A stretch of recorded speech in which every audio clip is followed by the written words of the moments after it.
restless dreams, I see that town. Silent Hill.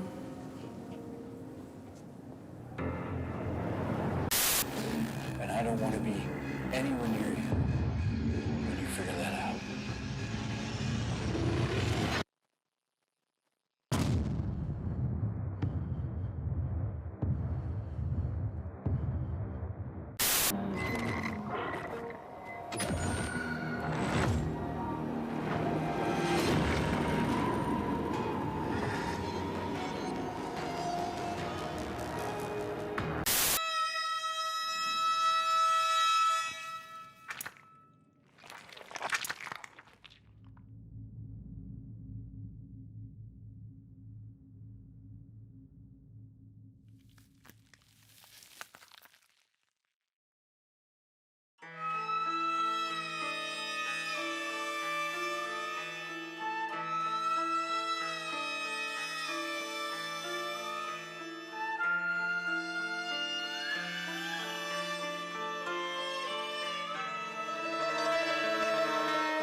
As horror game lovers, Silent Hill is a series that a lot of us hold near and dear to our hearts, despite us knowing that the greatest works were done by Team Silent, who disbanded 18 years ago. After that, Konami exhausted the series quickly by handing it over to multiple Western development teams from 2007 to 2012, ultimately causing the quality, enjoyment, and overall love for the games to plummet, even through the most jaded eyes peering through nostalgia goggles. Origins, Homecoming, Shattered Memories, Downpour, the horrendous HD Collection, and Book of Memories, all in a 5-year span, which led to unfavorable reception and had Konami put their foot on the brake for a moment to rethink their strategy for the future of the series.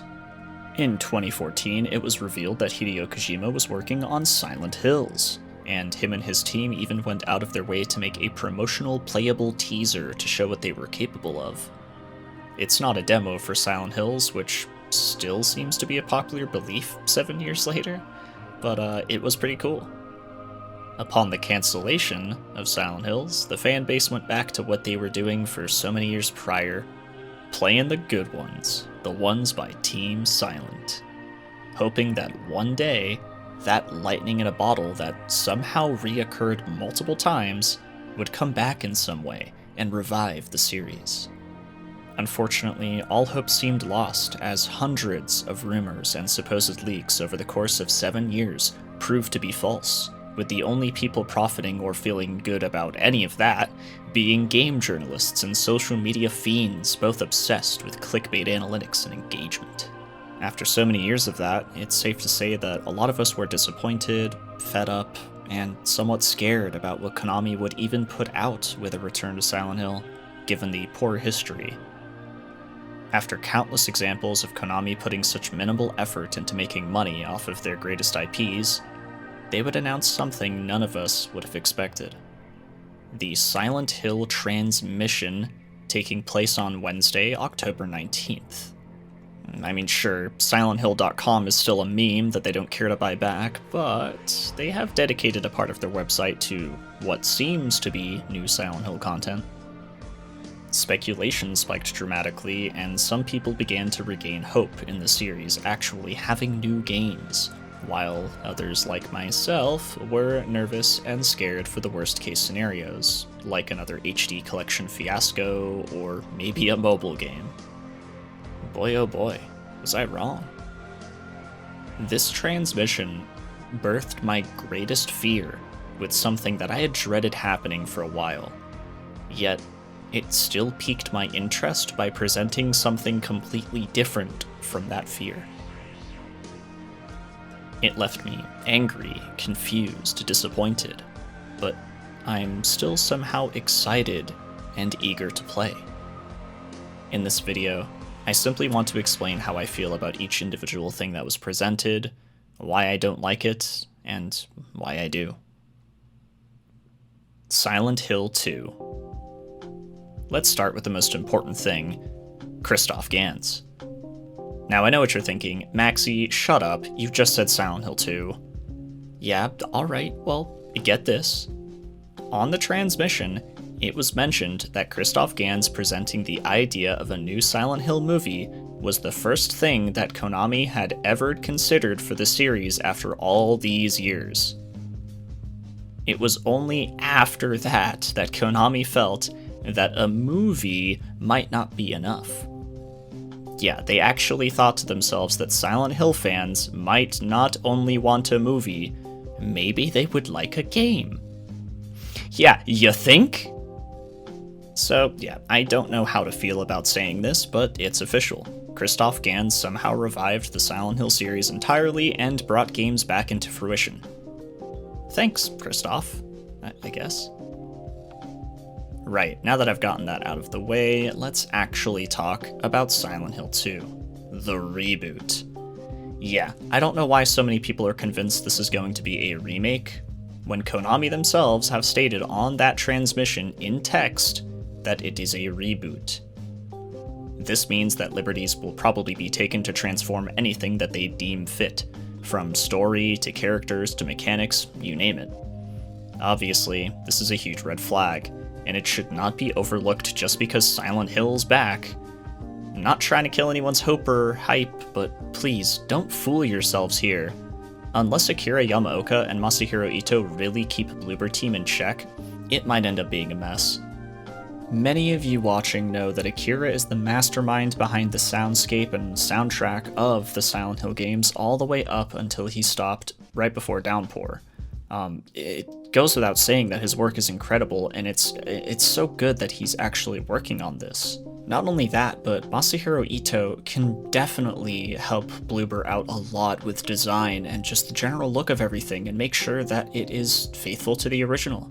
I think those two alone can actually make sure that Bloober doesn't mess this up. But let me tell you, it's gonna take a lot from those two to make sure that doesn't happen.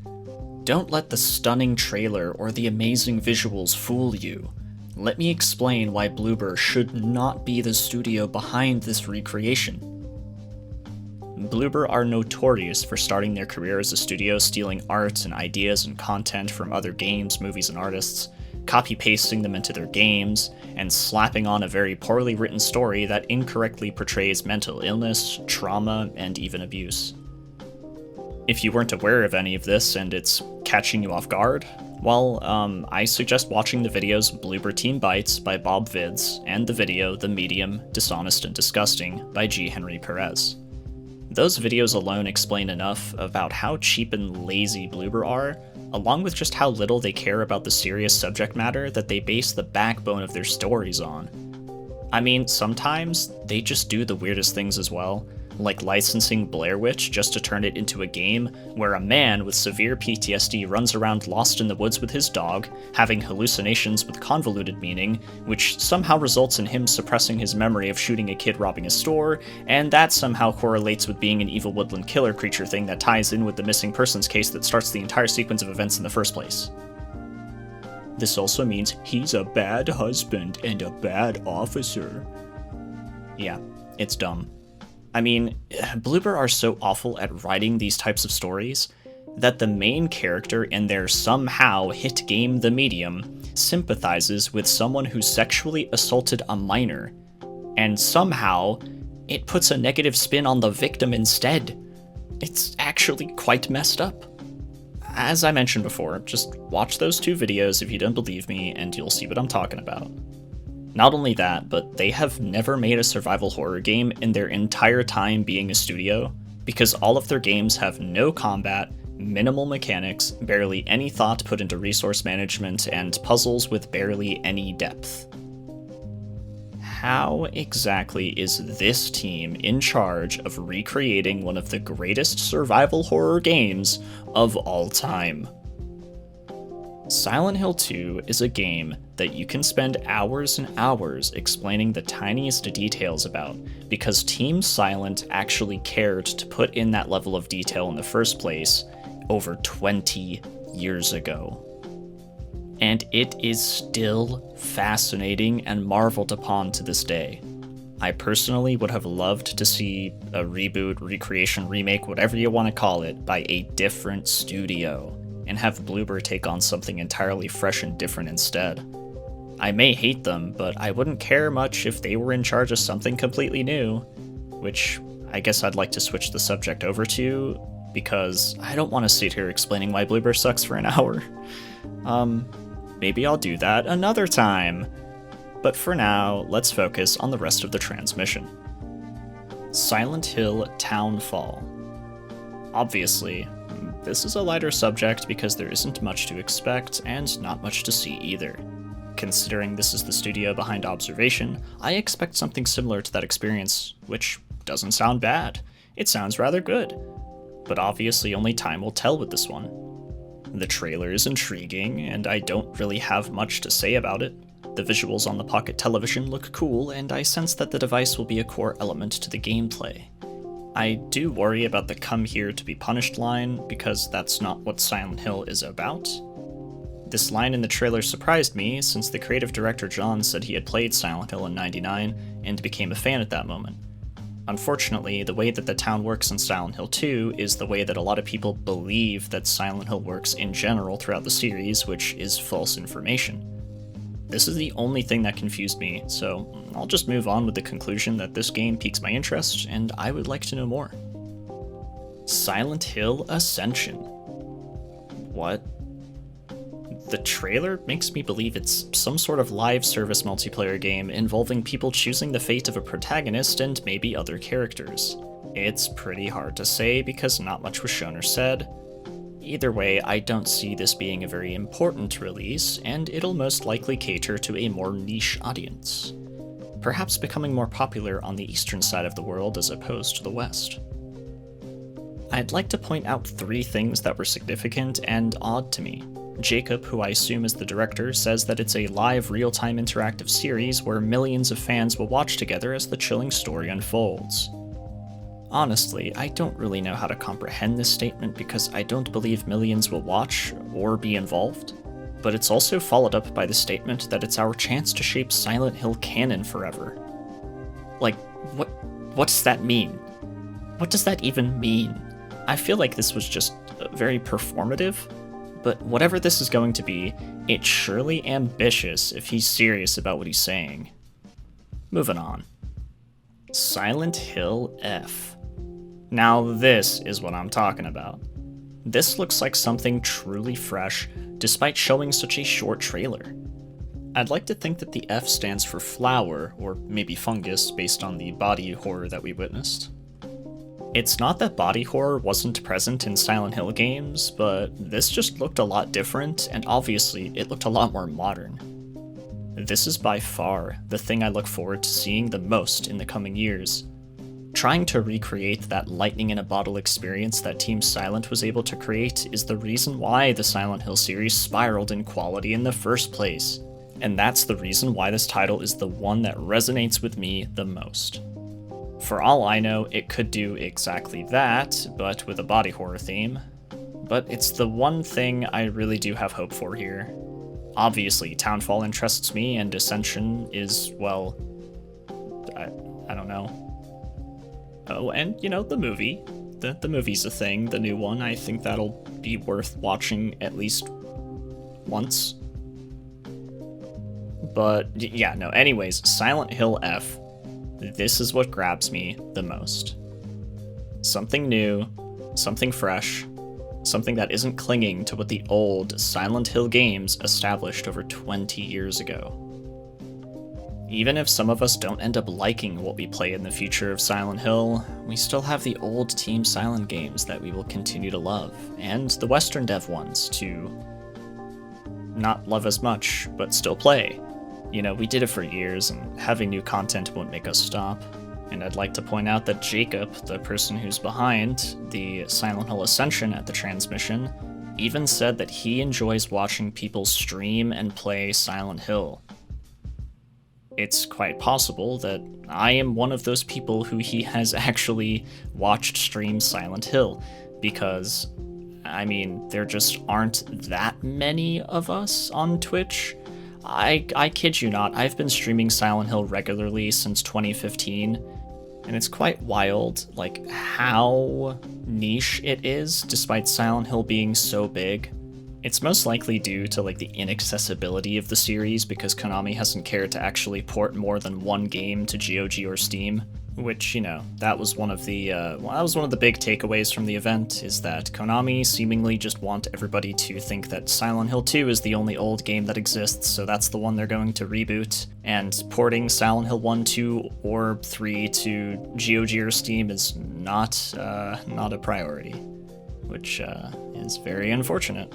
But, you know, anyways, enough of me rambling. I just wanted to make this video to kind of discuss my perspective on things with this new Silent Hill transmission, and even though there wasn't a whole lot shown, and even the creative directors and directors of all these projects didn't really come out and say a whole lot, I do appreciate that Konami put some effort in. If there's one thing I really take from all of this, it's that I just really love Silent Hill. And I'm happy that Konami have finally done something apart from merch or DVD content or Bomberman.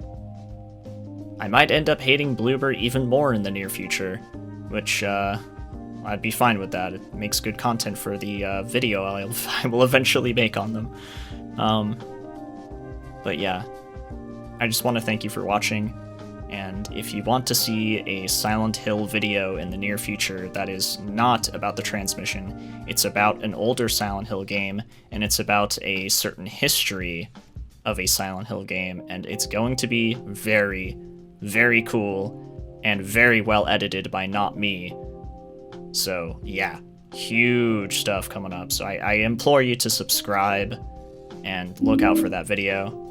And come by my Twitch stream if you want to hang out and talk about, well, I mean, anything horror. I'm not just a Silent Hill guy. I know a lot about the genre. Thank you again for watching, and make sure that you like the video if you enjoyed it. It really helps the algorithm, and commenting does as well. But let's keep it tame in the comments, yeah? I'd love to hear your thoughts, but let's be nice to everybody and their hopes and aspirations for the future of Silent Hill. And with that said, I think I'll wrap this up with one last statement. This transmission left me angry, confused, and disappointed, but I am still somehow excited and eager to play.